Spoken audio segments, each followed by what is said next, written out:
Hey Bears!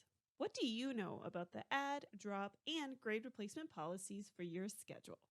Following these policies will empower your path to graduation. So let's go. First, the add deadline. You can add a course in URSA through the fifth day of the semester. After that, you will need to complete extra steps, like getting the professor's approval, and you may not be able to join the class.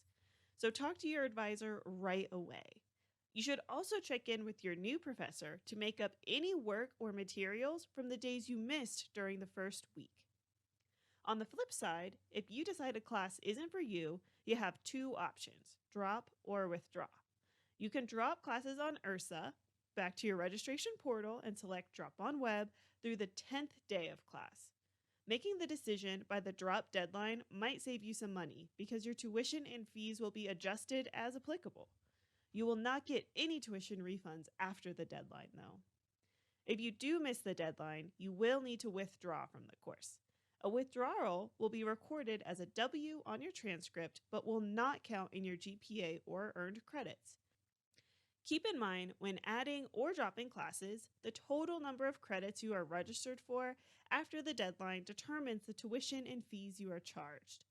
Ask Bear Central about any holds, issues, or changes before 5 p.m. on the day of the deadline. And click the link in our socials bio for a shortcut to add drop information.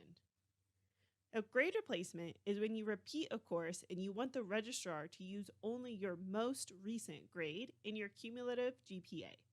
You must submit the grade replacement application by midnight of the drop deadline for the policy to apply. It is not automatic, and it is best to submit your application when you register for the course.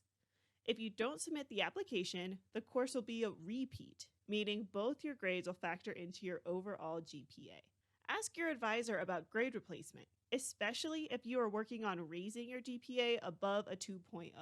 Now, I challenge you to find the semester deadlines on Bear Central's website and make any adjustments before they pass. And check in with your advisor, a coach, and Bear Central before you make any schedule changes.